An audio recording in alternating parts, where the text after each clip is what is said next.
Good morning, students. Welcome to English Literature class. Let's begin the class with a school prayer. O God, infinite wisdom, the source of all knowledge, bless all of us, bless our school, bless our country and its leaders. Good God, bless our parents, students, and teachers. Almighty God, we beseech you, enlighten our minds, strengthen our memories, and make all of us good and loving children. Amen. Now we are going to continue the remaining part of the chapter, the postmaster. Before that, let me revise the things that we have studied till now. Earlier, we have seen that the postmaster had been transferred to Ulpur village from Calcutta. Calcutta is the old name of Kolkata.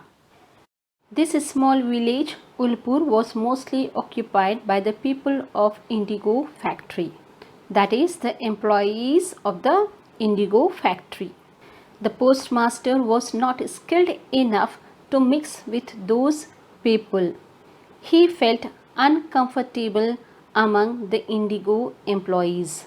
Moreover, those employees did not have the leisure time. So the postmaster felt loneliness. Anyhow, he got the company of an orphan little girl named Ratan, who did odd jobs for him.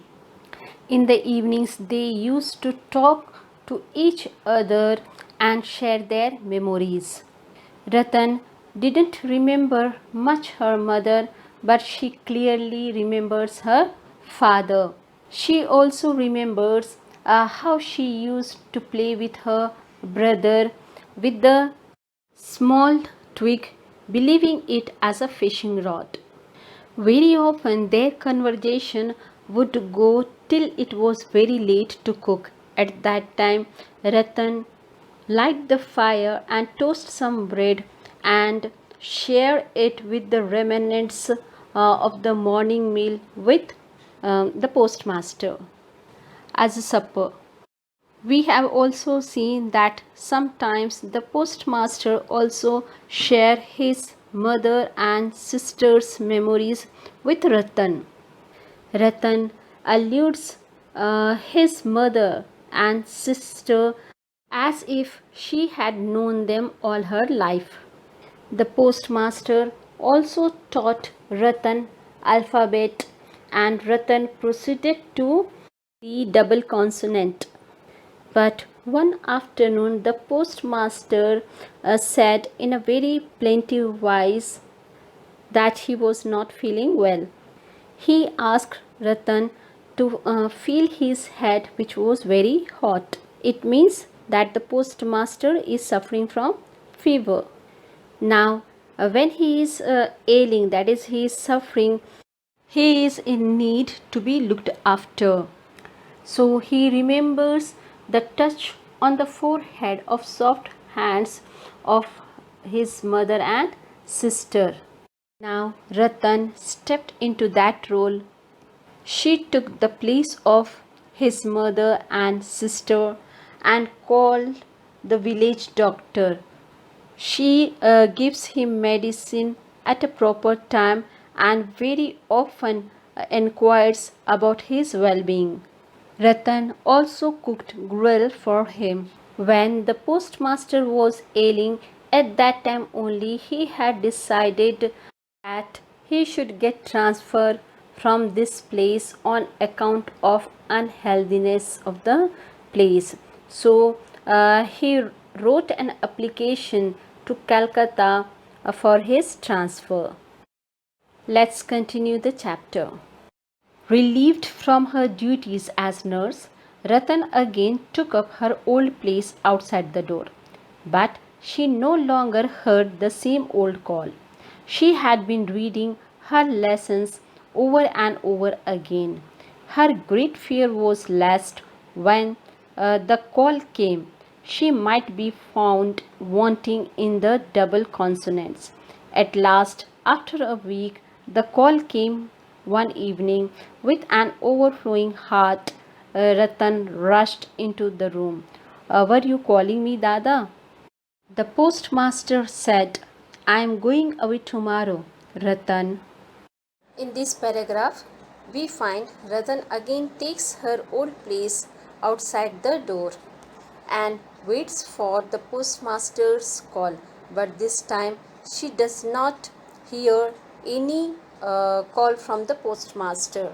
She reads her lesson again and again with the fear that she lacks in a required quality of reading double consonants.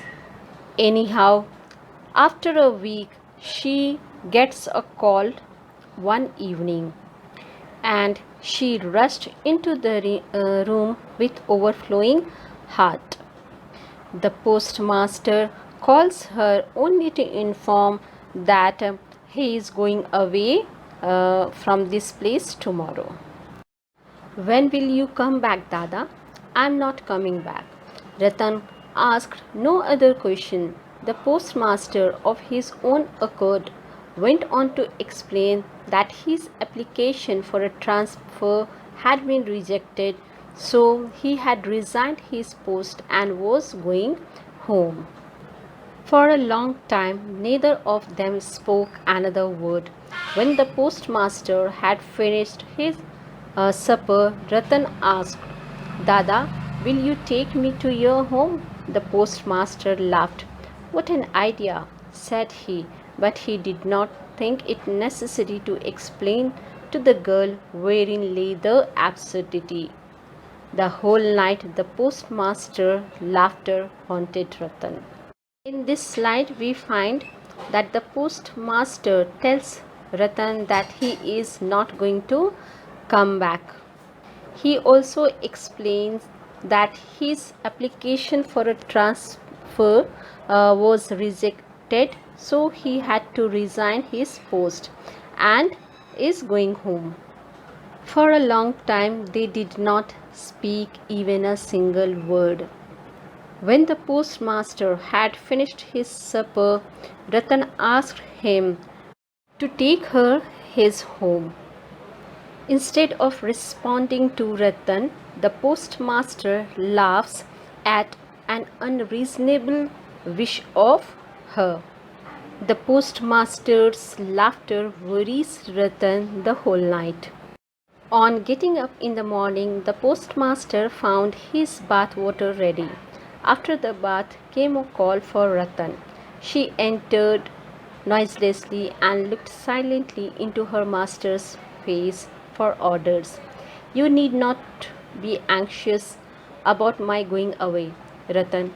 I shall tell my successor to look after you. Let me move to the next slide. This one is quite simple. You can easily understand this. These words were kindly meant, no doubt, but inscrutable are the ways of a girl's heart. She burst out weeping and said, No, no, you need not tell anybody anything at all about me. I don't want to stay on here. The postmaster was dumbfounded. He had never seen Ratan like this before. The new incumbent duly arrived and the postmaster prepared to depart. Just before starting out, he called Ratan and said, Here is something for you. He brought out from his pocket almost the whole of his month's salary. Ratan fell at his feet and cried, Oh Dada, I pray you don't give me anything. Don't in any way trouble about me. And then she ran out of sight. When the postmaster assures Ratan not to worry about herself, Ratan's little heart does not understand those kind words. She just bursts out weeping and tells the postmaster not to tell anybody anything about her. The postmaster was totally shocked at Ratan's reply because he had never seen Ratan like this before.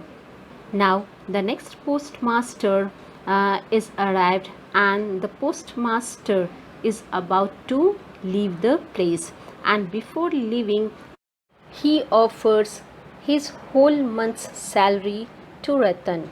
Ratan falls at his feet and cries and requested him not to worry about her. Even she does not want anything.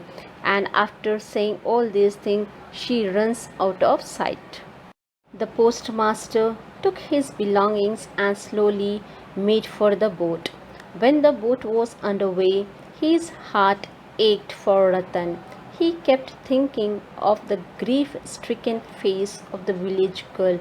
He had the sudden impulse to go back and bring alone with him that lonesome waif forsaken of the world. But the wind had filled the sail, the boat had got well into the middle of the current, and already the village was left behind. So he consoled himself with philosophical reflections on the numberless meetings and partings going on in the world, on death, the great parting from which none returns.